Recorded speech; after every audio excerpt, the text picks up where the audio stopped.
Okay, where's my paper? All right, so I wanted to make this video like Bob Ross style, right? Me talking and drawing at the same time, but the Red Wings logo took me 25 minutes to draw, so it's just going to be a time lapse. And I'm going to be doing the news in an edited version.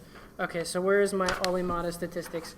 Okay, so Olli Maatta in the Zoom interview after he signed said that I have to be honest with myself.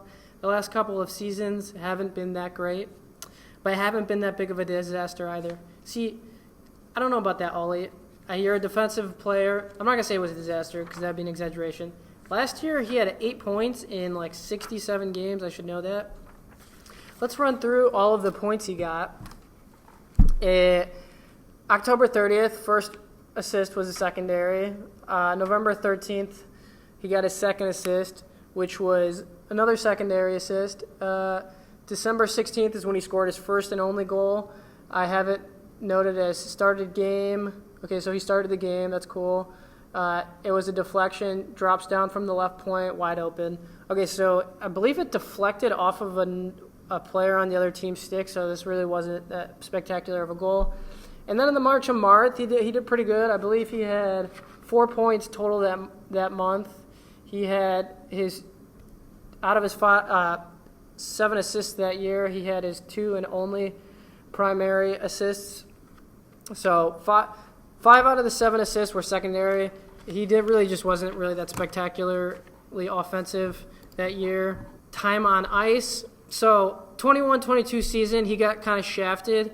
He was 18 minutes, 17 seconds average time on ice. That would be 9th best on the entire team. And he played 66 games, so that's like third pairing minutes right there. I don't think he's getting power play time, but still, that's not great. He was 8th on the team in points in 2021.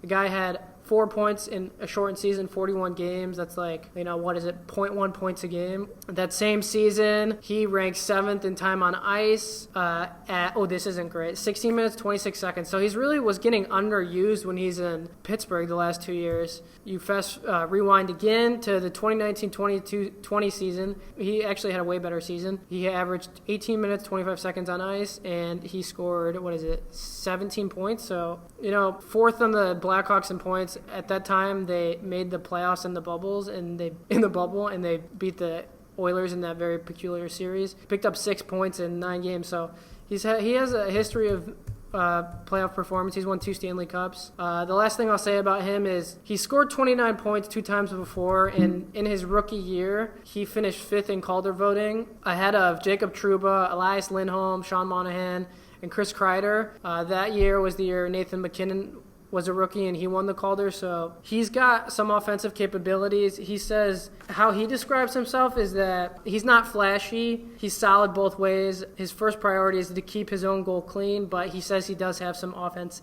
to offer. So I believe, it's pretty obvious he's going to get more time on ice, so that naturally means he'll probably score more. He can catch the puck on his backhand. I watched highlights from one game against the Stars.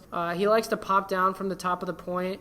So he's got offensive tendencies. I don't remember seeing him raise the puck, but he looks for deflections by shooting the puck on ice for teammates. So if he's playing with, let's say Verona, Kopp, and Perron, I think he'll start to see himself get more points. Second person I'll talk about really quick is Kubalik. All right, I got Kubalik's elite prospects pulled up right here. So I listened to his interview, right, that he also made right after he signed. He said this about his first season, where I think he finished 3rd in Calder voting. The chemistry with Taves and Saad was fantastic. He just started clicking. He ended up getting 30 goals, 16 assists in 68 games. In the playoffs that year, he scored 4 goals, 4 assists in 9 games. So kid's got a scoring touch. He said the problem with the second season is that Saad got shipped out, and Taves was out of the lineup the entire season with the disease he was working with. So he said it was difficult for him to find someone to play with. He was up and down the lineup. He actually didn't have a bad year that year. 56 games. He had 17 goals, 21 assists for 38 points. And then last year, he said after the losing streak, the team couldn't figure out how to win, and he didn't end up re-signing with them, obviously. He's, as most of the players are that have signed with the Red Wings, he's excited because the team is on the up and up. And this is a guy that's scored 30 plus 17, 47 plus 15, 62 goals in, let's say, nearly 200 NHL games. Guy's got a scoring touch. He's 6'2". I think he's going to look really good on the third line if that's where they end up slotting him. Who knows who they're going to play him with. Suter's most likely the third line center, and then it'll be Zadina on the left side. I think Zadina should get kicked out of the lineup, and Berggren should get inserted there so he gets help from passing players. Yeah, that's all I got. I know the drawing wasn't fantastic, but that's all I got for you. Peace out.